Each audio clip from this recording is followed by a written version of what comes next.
ঈদ উল ফিতর উপলক্ষে আজ শুরু হয়েছে ট্রেনের যাত্রা। ভোর ৬টায় কমলাপুর রেল স্টেশন থেকে প্রথম ট্রেনটি ছেড়ে গেছে। এরপর প্রতিটি ট্রেন অনেকটাই সময় মতো ছেড়েছে। বিনা টিকিটে ভ্রমণ ঠেকাতে বিশেষ উদ্যোগ নিয়েছে কর্তৃপক্ষ। ওয়ালটন আবারও মিলিনিয়ার অফারে ওয়ালটন ফ্রিজ কিনে আপনিও হয়ে যেতে পারেন মিলিয়নিয়ার।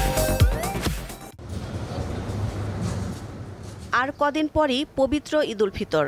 মুসলমানদের সবচেয়ে বড় এই ধর্মীয় উৎসব সামনে রেখে পরিবার পরিজন নিয়ে রাজধানী ছাড়তে শুরু করেছেন অনেকে। সোমবার ভোর ৬টায় কমলাপুর রেল স্টেশন থেকে রাজশাহীর উদ্দেশ্যে ছেড়ে যায় ধূমকেতু এক্সপ্রেস। এর মধ্য দিয়ে শুরু হয়েছে এবারের ঈদের প্রথম যাত্রা। ভোগান্তি এড়াতে অনেকে আগেই বাড়ির পথ ধরছেন। ট্রেনও ছেড়ে যাচ্ছে অনেকটা সময় মতো। কেউ কেউ সঙ্গে নিচ্ছেন পোষা প্রাণী।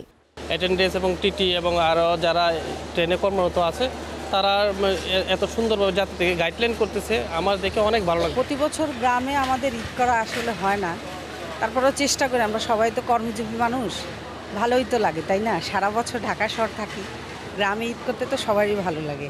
বাসে হচ্ছে ফার্স্ট অফ অল হচ্ছে গরম, ধুলাবালি, তারপর হচ্ছে জ্যাম তো থাকেই। তো আমার জন্য ট্রেনটাই কমফোর্টেবল মনে হয়। রেলওয়ে কর্তৃপক্ষ জানায়, বিনা টিকিটে কেউ যাতে ট্রেনে উঠতে না পারে বিভিন্ন স্টেশনে পুলিশ ও র্যাবের সহযোগিতায় তা নিশ্চিত করা হবে। যাত্রা নির্বিঘ্ন করতে এরই মধ্যে জোরদার করা হয়েছে নিরাপত্তা। টিকিটধারী যাত্রীরা যাতে স্বাচ্ছন্দ্যে নিরাপদে তাদের যাত্রা সম্পন্ন করতে পারে সেই জন্য বিভিন্ন জায়গায় আমরা চেকিংয়ের ব্যবস্থা রেখেছি এবং ট্রেনে আমরা স্টেশন এবং ট্রেনে নিরাপত্তার ব্যবস্থা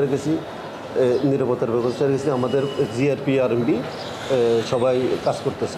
তিনি জানান, সকাল থেকে 12টা পর্যন্ত 18টি ট্রেন ঢাকা ছেড়ে গেছে।